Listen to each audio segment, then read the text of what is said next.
എല്ലാവർക്കും നമസ്കാരം. Teach from ഹാർട്ടിൻ്റെ പുതിയൊരു വീഡിയോയിലേക്ക് സ്വാഗതം. എൻ്റെ പ്രിയപ്പെട്ട NAS+2 വിദ്യാർത്ഥികളെ, ഞാൻ നിങ്ങളുടെ സ്വന്തം ശ്രീലേഖ ടീച്ചർ. നമ്മൾ ഇന്ന് ഹിസ്റ്ററി എന്ന സബ്ജക്റ്റിൽ നിന്ന് 23-ാമത്തെ ചാപ്റ്റർ, അതായത് world war first and the Russian revolution, ഒന്നാം ലോക മഹായുദ്ധവും റഷ്യൻ റവല്യൂഷനും എന്നുള്ള ചാപ്റ്ററിൽ നിന്നുള്ള കുറച്ച് വൺ വേഡ് ക്വസ്റ്റ്യൻസ് ആണെന്ന് ഞാൻ നിങ്ങൾക്ക് പറഞ്ഞു തരുന്നത്. കറക്റ്റായിട്ട് ക്ലാസ്സിലിടാൻ സാധിക്കാത്ത ഒരുപാട് തിരക്കുകളിലേക്ക് ആയിപ്പോയത് കൊണ്ടാണ് എന്ത് ചെയ്യുന്നത്, കൃത്യമായിട്ട് ക്ലാസ്സുകൾ ഇടാൻ പറ്റാത്തത്. നിങ്ങൾ നേരത്തെയുള്ള വീഡിയോസ് കാണുക, അതിൽ നിങ്ങൾക്ക് പഠിക്കേണ്ടുന്ന ചാപ്റ്റേഴ്സ് ഏതൊക്കെയാണെന്ന് നോക്കിയിട്ട് അതിൽ ഒരുപാട് വീഡിയോസ് നമ്മുടെ ചാനലിലുണ്ട് നേരത്തെ ഉള്ളത്, അതെല്ലാം നിങ്ങൾ പ്രയോജനപ്പെടുത്തുക. അതുപോലെ തന്നെ നമ്മുടെ ചാനൽ ആദ്യമായിട്ട് കാണുന്നവരാണെങ്കിൽ എന്ത് ചെയ്യണം, നിങ്ങൾ സപ്പോർട്ട് ചെയ്യണം, സബ്സ്ക്രൈബ് ചെയ്യണം. അതുപോലെ വീഡിയോസ് ലൈക്ക് ചെയ്ത് കാണുക, നിങ്ങളുടെ അഭിപ്രായങ്ങൾ അറിയിക്കുക കമൻസിലൂടെ. നിങ്ങൾ തരുന്ന പ്രചോദനമാണ് തൊട്ടടുത്ത വീഡിയോ ചെയ്യാൻ എനിക്കെന്നല്ല ഏത് ടീച്ചറിനായാലും അതിനുള്ളൊരു മോട്ടിവേഷൻ എന്ന് പറയുന്നത്. അതുപോലെ തന്നെ ഒക്ടോബറിലേക്ക് ഈ വീഡിയോ കാണുന്ന ആരെങ്കിലും ഒക്ടോബറിലേക്ക് മറ്റെവിടെയെങ്കിലും അഡ്മിഷൻ എടുത്തവരാണെങ്കിൽ നിങ്ങൾക്ക് ആ അഡ്മിഷൻ ഫീസൊക്കെ കുറച്ചിട്ട് ബാക്കി നിങ്ങൾക്ക് അതിന് വേണ്ടുന്ന ട്യൂഷൻ നിങ്ങൾക്ക് തരുന്നതാണ്. അതുപോലെ അഡ്മിഷൻ എടുക്കുന്നവരുണ്ടെങ്കിലും ഒക്ടോബറിലേക്ക് 24 ഒക്ടോബറിലേക്ക് വളരെ കുറച്ച് ദിവസങ്ങൾ കൂടി ഇനി ബാക്കിയുള്ളൂ. അപ്പോൾ അഡ്മിഷൻ എടുക്കാനോ ട്യൂഷനോ താല്പര്യം ഉണ്ടെങ്കിൽ കോൺടാക്റ്റ് ചെയ്യാം.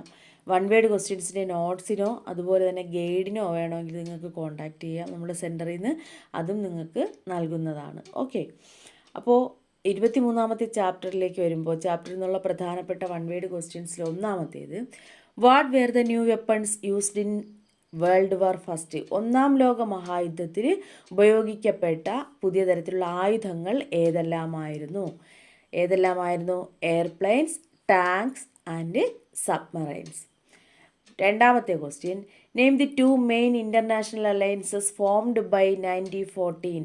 1914 രൂപീകരിക്കപ്പെട്ട പ്രധാനപ്പെട്ട 2 ഇൻ്റർനാഷണൽ അലയൻസസ് ഏതൊക്കെയായിരുന്നു? ആ സഖ്യങ്ങളെന്ന് പറയുന്നത് ട്രിപ്പിൾ ഓണ്ടോങ്, ട്രിപ്പിൾ അലയൻസ്, ഇത് രണ്ടുമായിരുന്നു.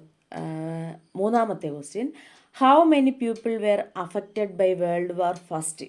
ഒന്നാം ലോക മഹായുദ്ധം എത്രത്തോളം ആളുകളെയാണ് ബാധിച്ചത്, അല്ലെങ്കിൽ എത്രത്തോളം ആളുകൾക്ക് ഒന്നാം ലോക മഹായുദ്ധം കൊണ്ട് കെടുതികളുണ്ടായി? നമ്മൾ പറയില്ലേ അവർക്ക് എന്തെല്ലാം ദോഷങ്ങളൊക്കെ ഉണ്ടായിന്ന്. എന്തൊക്കെയാണ്? 10 മില്യൺ കിൽഡ് അല്ലേ, 10 മില്യൺ അത്ര ആളുകൾ കൊല്ലപ്പെട്ടു. 20 മില്യൺ വൂണ്ടഡ്, 20 മില്യൺ അത്രത്തോളം ആൾക്കാർക്ക് മുറിവേൽക്കപ്പെട്ടു. മില്യൺസ് ഓഫ് റെഫ്യൂജീസ് മീൻസ് അഭയാർത്ഥികൾ, ഒരുപാട് പേര് എന്ത് ചെയ്യപ്പെട്ടു? അഭയാർത്ഥികളായി മാറ്റപ്പെട്ടു. അഭയാർത്ഥികളെന്ന് പറഞ്ഞാൽ എന്താണ്? ഒരു സ്ഥലത്ത് അഭയമില്ലാതെ പിന്നെ മറ്റു സ്ഥലത്തേക്ക് ചേക്കേറേണ്ടിയൊക്കെ വരുന്നവരുണ്ടല്ലോ, നടന്നും അലഞ്ഞു തിരിഞ്ഞും ഒരുപാട് കഷ്ടപ്പെട്ടുമാണ് അവരെന്ത് ചെയ്യുക, മറ്റു പ്രദേശങ്ങളിലേക്ക് പലായനം ചെയ്യേണ്ടി വരുന്നത്. അപ്പോൾ ഇതൊക്കെയായിരുന്നു 10 million killed, 20 million wounded, millions of refugees. അപ്പോൾ ഇതൊക്കെയാണ് ഒന്നാം ലോക മഹായുദ്ധം അഫക്റ്റ് ചെയ്തത് അന്നത്തെ ജനങ്ങളെ. നാലാമത്തെ question, which side did Indian soldiers fight on in world war first? ഒന്നാം ലോക മഹായുദ്ധത്തിൽ നമ്മുടെ ഇന്ത്യൻ പട്ടാളക്കാർ ആരുടെ പക്ഷത്ത് നിന്നാണ് യുദ്ധം ചെയ്തത്, പോരാടിയത് എന്നാണ്? ആരോടൊപ്പമായിരുന്നു? ഫസ്റ്റ് വേൾഡ് വാറിൽ ബ്രിട്ടനോടൊപ്പമായിരുന്നു ഇന്ത്യ നിന്നിരുന്നത്. നെക്സ്റ്റ് ക്വസ്റ്റ്യൻ, അഞ്ചാമത്തേത്, what was the political system in Russia before the revolution? അതായത് റഷ്യൻ റവല്യൂഷന് മുന്നേ എങ്ങനെയുള്ളൊരു പൊളിറ്റിക്കൽ സിസ്റ്റമാണ്, രാഷ്ട്രീയ സംവിധാനമാണ് നിലനിന്നിരുന്നത്? നമുക്കറിയാം, ഓട്ടോക്രസി അല്ലേ, അതായത് ഏകാധിപത്യ ഭരണമായിരുന്നു ഇവിടെ നിലനിന്നത്. നമ്മൾ സ്വേച്ഛാധിപത്യവും അതായത് ഏകാധിപത്യം ആർക്കാണ്? അവിടുത്തെ ചക്രവർത്തിക്ക് തന്നെയായിരുന്നു പ്രാധാന്യം കൊടുത്തിരുന്നത്. അങ്ങനെയുള്ളൊരു ഭരണത്തിനാണ് അവിടെ മുൻതൂക്കം ലഭിച്ചിരുന്നത്. ആറാമത്തെ ക്വസ്റ്റ്യൻ എന്ന് പറയുന്നത്, what other name in the Russian revolution of 1917 known as? Russian revolution 1917 Russian revolution. 1917 Russian റവല്യൂഷനെ മറ്റൊരു പേരിലൂടെ അറിയപ്പെടുന്നു. എന്താണ് ആ പേര്? ബോൾഷെവിക് റവല്യൂഷൻ എന്നുകൂടി അറിയപ്പെടുന്നു. Bolshevik revolution. നെക്സ്റ്റ്, ഏഴാമത്തെ question, name the important political groups in tsarist Russia? റഷ്യയിലെ ചക്രവർത്തിമാരെ അറിയപ്പെട്ടിരുന്നത് സർ ചക്രവർത്തിമാരെന്നായിരുന്നു അല്ലേ. അപ്പോൾ ടി സൈലൻ്റ് ആയിട്ട് നമ്മൾ പ്രൊനൗൺസ് ചെയ്യണം, TSARIST, സാറിസ്റ്റ് എന്ന് വായിക്കുക. ക്വസ്റ്റ്യൻ എന്തായിരുന്നു? അവിടുത്തെ ഇമ്പോർട്ടൻ്റ് പൊളിറ്റിക്കൽ ഗ്രൂപ്പ്സ് അവിടുത്തെ social democrats, liberals, social revolutionaries ഏതൊക്കെയായിരുന്നു റഷ്യയിലെ പ്രധാനപ്പെട്ട political groups? Social democrats, liberals, social revolutionaries. Next 8ാമത്തെ question, what is meant by abolition of private property? Private property എന്ന് പറഞ്ഞാൽ സ്വകാര്യ സ്വത്ത്, അതിനെ അബോളിഷ് ചെയ്യുക, നിർത്തലാക്കുക എന്നതുകൊണ്ട് എന്താണ് ഉദ്ദേശിക്കുന്നതെന്നാണ്. എന്തായിരിക്കും? Means of production owned by the state. State എന്താണ്?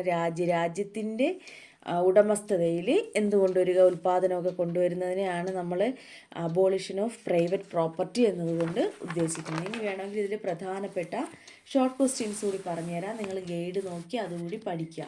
ഇതിൽ ഇമ്പോർട്ടൻ്റ് ആയിട്ടുള്ള 4-5 ഷോർട്ട് ക്വസ്റ്റ്യൻസ് ഉണ്ട്. ഒന്നാമത്തേത് എന്താണ്? Describe the political system in tsarist Russia. Describe the political system, രാഷ്ട്രീയ വ്യവസ്ഥിതി സാറിസ്റ്റ് റഷ്യയിലെ. 2ാമത്തെ പ്രധാനപ്പെട്ട question, why were persons dissatisfied with the Russian autocracy? എന്തുകൊണ്ടാണ് റഷ്യയിലെ ആ ഏകാധിപത്യ ഭരണത്തിന് അവിടുത്തെ കർഷകർ ഡിസാറ്റിസ്ഫൈഡ് ആയിരുന്നത്? അവർക്ക് സംതൃപ്തരല്ലായിരുന്നു. എന്തുകൊണ്ടാണെന്നുള്ളതാണ്. 3ാമത്തെ question, what happened in 1917 in Russia?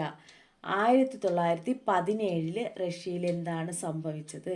4ാമത്തെ question, write a few lines on the impact of Russian revolution in India. എന്തിനെക്കുറിച്ചാണ്? ഇമ്പാക്റ്റ്, സ്വാധീനം of the Russian revolution in India. നമ്മുടെ ഇന്ത്യയിലെ റഷ്യൻ വിപ്ലവത്തിൻ്റെ സ്വാധീനത്തെക്കുറിച്ച് ഫ്യൂ ലൈൻസ്, കുറച്ച് വരികളിൽ എഴുതാനായിട്ടാണ്. നെക്സ്റ്റ് 5ാമത്തെ question, critically examine the reasons for the first world war. 1-ാം ലോക മഹായുദ്ധം നടക്കാനുണ്ടായ, അല്ലെങ്കിൽ 1-ാം ലോക മഹായുദ്ധം പൊട്ടിപ്പുറപ്പെടുവാനുണ്ടായ മെയിൻ റീസൺസ്, കാരണങ്ങൾ എന്തൊക്കെയാണ്? അപ്പോൾ ഈ 5 ക്വസ്റ്റ്യൻസ് എന്ത് ചെയ്യുക? നിങ്ങൾ ഈ 23ാമത്തെ ചാപ്റ്ററിൽ നിന്ന് ഷോർട്ട് ക്വസ്റ്റ്യനായിട്ട് പഠിച്ചു വയ്ക്കുക. ഷോർട്ട് ക്വസ്റ്റ്യൻസിൽ നോക്കി വയ്ക്കുക. ടെക്സ്റ്റിന് പുറകിലുള്ള ഇമ്പോർട്ടൻ്റ് ആയിട്ടുള്ള ഷോർട്ട് ക്വസ്റ്റ്യൻസാണ് ഞാനിപ്പോൾ പറഞ്ഞു തന്നത്. അതുപോലെ തന്നെ ടെക്സ്റ്റിന് പുറകിലുള്ള ഇമ്പോർട്ടൻ്റ് 1 വേർഡ് ക്വസ്റ്റ്യൻസുമാണ് നിങ്ങൾക്ക് ഷെയർ ചെയ്ത് തന്നത്. അപ്പോൾ ഇതുപോലെ മറ്റ് ചാപ്റ്റേഴ്സിലുള്ള 1 വേർഡ് ക്വസ്റ്റ്യൻസ് കൂടി ഞാൻ നിങ്ങൾക്ക് പറഞ്ഞു തരാം. എല്ലാവരും നന്നായിട്ട് പഠിക്കുക. ഒക്ടോബറിലെ എക്സാമിലേക്ക് ഇനി വളരെ തുച്ഛമായിട്ടുള്ള ദിവസങ്ങൾ മാത്രമേ ഉള്ളൂ. നിങ്ങളോട് ഞാൻ എപ്പോഴും പറയുന്നത് പോലെ തന്നെ ആരും ഫെയിലാവത്തൊന്നുമില്ല. കാരണം നമ്മൾ 33 മാർക്ക് മതി പാസ്സാവാൻ. അതിൽ 26 മാർക്ക് അസൈൻമെൻറ്റ് സബ്മിറ്റ് ചെയ്യുന്ന എല്ലാവർക്കും 26 മാർക്കും ലഭിക്കാറുണ്ട് അല്ലേ? 26 മാർക്ക് കിട്ടാറുണ്ട്. അങ്ങനെ നോക്കുമ്പോൾ 100-ൽ 26 മാർക്കെന്ന് പറയുന്നത് അത്ര വലിയ സംഭവമൊന്നുമല്ല. നമുക്ക് ചുറ്റും നടക്കുന്ന കാര്യങ്ങളെക്കുറിച്ചും അതുപോലെ നമുക്ക് ചുറ്റുമുള്ള നമുക്ക് കുറച്ച് കാര്യങ്ങൾ ബോധവാന്മാരായിട്ടുള്ള ഒരു വ്യക്തി പോലും തോറ്റു പോകുന്നില്ല. പിന്നെ നമ്മളൊന്ന് കൂടുതൽ പരിശ്രമിക്കുകയാണെങ്കിൽ നമുക്ക് ബോണസാണ്. എന്താണ്? നല്ല മാർക്ക് വാങ്ങാനായിട്ട് സാധിക്കും. ഓക്കെ, അതുകൊണ്ട് എല്ലാവരും നന്നായിട്ട് പഠിക്കുക. നോട്ട്സോ ഗൈഡോ എന്തെങ്കിലും വേണമെങ്കിൽ കോൺടാക്റ്റ് ചെയ്യുക. അഡ്മിഷന് വേണ്ടി നിങ്ങൾ ടീച്ചറിനെ തന്നെ കോൺടാക്റ്റ് ചെയ്യുക. നിങ്ങൾ ആരെങ്കിലും അഡ്മിഷന് വേണ്ടി നമ്മുടെ അടുത്തേക്ക് വിട്ടാൽ പോലും ഒരു ദിവസം പോലും, അതായത് എല്ലാ ദിവസവും ക്ലാസ് എടുത്തുകൊണ്ടാണ് അവരെ നമ്മൾ പഠിപ്പിച്ച് എക്സാമിന് വേണ്ടി പ്രിപ്പയർ ചെയ്യിപ്പിക്കുന്നത്. ഓക്കെ, ആരും നമ്മളുടെ അടുത്ത് വന്നു എന്ന് വിചാരിച്ച് ക്ലാസ്സുകൾ ഒരിക്കലും നിങ്ങൾക്ക് കാശ് നഷ്ടമാവുന്നില്ല. എല്ലാവരെയും നന്നായിട്ട് പഠിപ്പിച്ച് എക്സാമിന് വേണ്ടി പ്രിപ്പയർ ചെയ്യിപ്പിക്കുക തന്നെയാണ് ചെയ്യുന്നത്. അപ്പോൾ നമുക്ക് തൊട്ടടുത്ത വീഡിയോയിലൂടെ വീണ്ടും കാണാം. വീണ്ടും ഓർമ്മിപ്പിക്കുകയാണ്, നന്നായിട്ട് പഠിക്കുക. നല്ല മാർക്ക്, എല്ലാവർക്കും നല്ല മാർക്ക് സ്കോർ ചെയ്യാൻ കഴിയട്ടെ.